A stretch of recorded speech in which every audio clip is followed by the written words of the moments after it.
Hello friends, what's up, welcome back to the channel. आज की इस वीडियो में हम बात करेंगे अबंडेंट नंबर के प्रोग्राम के बारे में। ये बहुत ही इजी प्रोग्राम है और बहुत ही इंटरेस्टिंग प्रोग्राम है।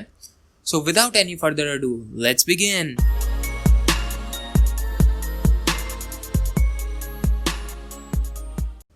So what is abundant number? सबसे पहले देखते हैं अबंडेंट नंबर क्या होता है।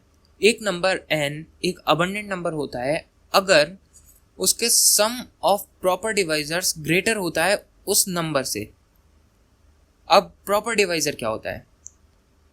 डिवाइजर वो होते हैं जो नंबर को कंप्लीटली डिवाइड करते हैं, और प्रॉपर डिवाइजर्स वो होते हैं जो नंबर को कंप्लीटली डिवाइड करते हैं excluding that number. For example, अगर हम 6 को देखें तो इसके डिवाइजर्स हैं 1, 2, 3 and 6। But what are the proper divisors? Proper divisors are 1, 2, 3 only. अगर नंबर हमारा अबंडेंट है तो एक अबंडेंस वैल्यू भी होती है उस नंबर की।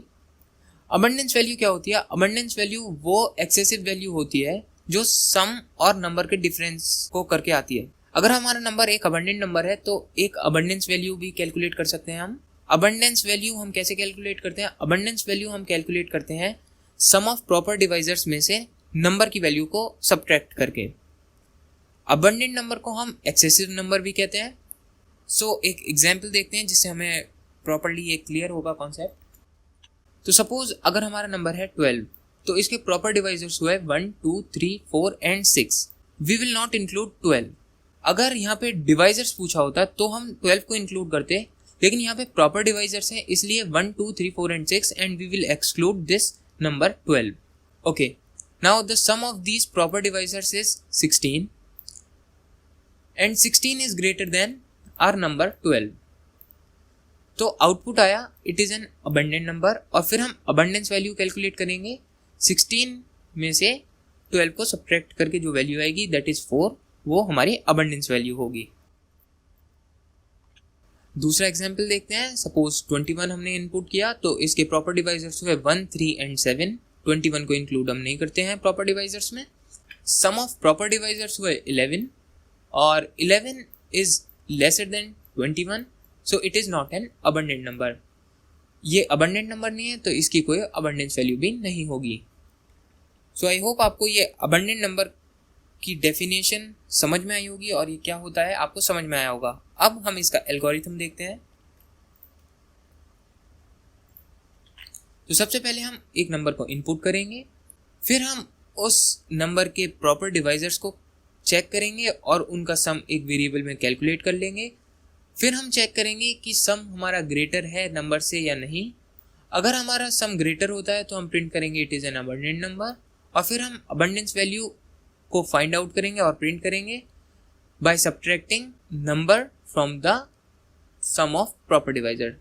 अगर ऐसा नहीं होता है, वैल्यू हमारी ग्रेटर नहीं होती है, तो हम प्रिंट कर देंगे it is not an abundant number. Compile and run करेंगे प्रोग्राम को। सो नाउ प्रोग्राम को देखते हैं।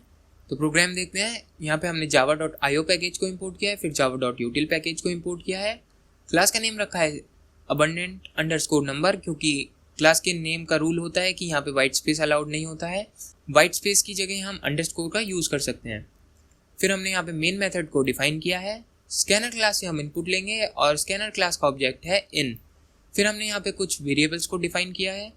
n हमारा नंबर के लिए, i हमारा लूप के लिए, सम को इनिशियलाइज किया है 0 से जिसमें हम स्टोर करेंगे प्रॉपर डिवाइजर्स, और x हमारा अबंडेंस वैल्यू के लिए। तो यहाँ पे हम नंबर को इनपुट करेंगे।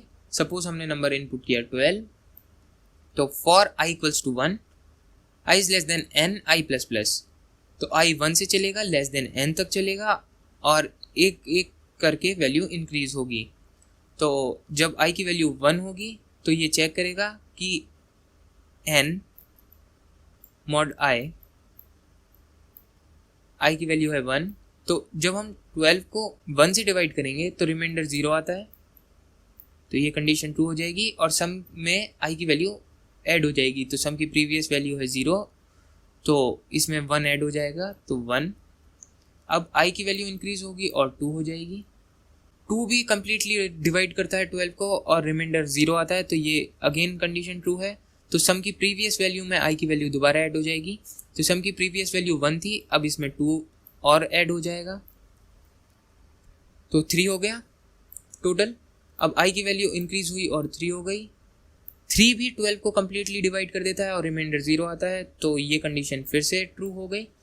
और सम में 3 भी ऐड हो जाएगा, तो 3 भी ऐड हो गया हमारा। i की वैल्यू इंक्रीज हुई, 4 हो गई। 4 भी कम्प्लीटली डिवाइड करता है 12 को और रिमाइंडर 0 आता है, तो सम में एक और वैल्यू ऐड हो गई, दैट इज 4। अब लूप की वैल्यू फिर से इंक्रीज हुई और 5 हो गई।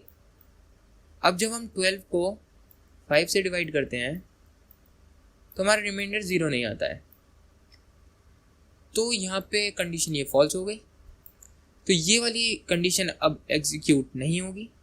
i की वैल्यू इंक्रीज हो जाएगी, i की वैल्यू हुई 6। अब i की वैल्यू 6 हो गई, तो 6 भी कम्प्लीटली डिवाइड करता है 12 को और रिमाइंडर 0 आता है, तो ये कंडीशन अब इस टाइम फिर से ट्रू है। तो सम में फिर 6 ऐड हो जाएगा, तो हमारी टोटल वैल्यू हो जाएगी 2 + 1 3, 3 + 3 6, 6 + 4 10, 10 + 6 16। अब i की वैल्यू इंक्रीज होगी और 7 हो जाएगी, तो 7 कम्प्लीटली डिवाइड नहीं करता है। फिर 8 होगी, 8 भी नहीं करता है, 9 भी नहीं करता है, 10 भी नहीं करता है और 11 भी नहीं करता है। 12 को हम इंक्लूड नहीं करेंगे क्योंकि कंडीशन हमारी i > n तक की है। तो हमारा जो फाइनल कैलकुलेट करके जो सम की वैल्यू आई वो आई 16। अब सम को हम यहाँ पे चेक करेंगे, it is greater than n और नॉट। तो सम की वैल्यू 16 है और हमारी n की वैल्यू है 12, तो ये भी कंडीशन ट्रू है। तो यहाँ पे it is an abundant number हमने प्रिंट कर दिया और x में हमने कैलकुलेट कर ली abundance value by subtracting the value of n from sum. तो सम में से जब हमने n को माइनस कर दिया तो हमारी अबंडेंस वैल्यू आ गई और उसको भी हमने यहाँ पे प्रिंट कर दिया। अब अगर हमारा नंबर यहाँ पे होता 6, तो i = 1, i n, that is i < 6 and i++ हमारी कंडीशन होती। तो i की वैल्यू जब 1 होती तो n mod i, that is 6 mod 1 = 0। तो 6 1 से डिवाइड हो जाता है कम्प्लीटली, तो सम में यहाँ पे इनिशियलाइज्ड 0 से है, तो i की वैल्यू ऐड हो जाती और 1 हो जाती। अब i की वैल्यू 2 होती, 2 भी कम्प्लीटली डिवाइड करता है 6 को, तो इसमें 2 ऐड हो जाता। और 3 भी कम्प्लीटली डिवाइड करता है 6 को, तो 3 भी ऐड हो जाता। अब i की वैल्यू दोबारा इंक्रीज होती और 4 होती। 4 कम्प्लीटली डिवाइड नहीं करता है 6 को, तो ये कंडीशन फॉल्स हो जाती। 5 भी नहीं करता है 6 को, तो ये भी कंडीशन फॉल्स हो जाती। तो हमारा टोटल आता है 6। तो फिर हम चेक करते सम की value is greater than n और नॉट। तो सम की वैल्यू इक्वल है, ग्रेटर नहीं है। या 21 का अगर हम केस देखते तो सम की वैल्यू 11 आती, तो ये लेस होती। तो दोनों कंडीशन में ही ये वाली कंडीशन फॉल्स है, तो एल्स वाली कंडीशन एग्जीक्यूट होगी और it is not an abundant number print हो जाएगा।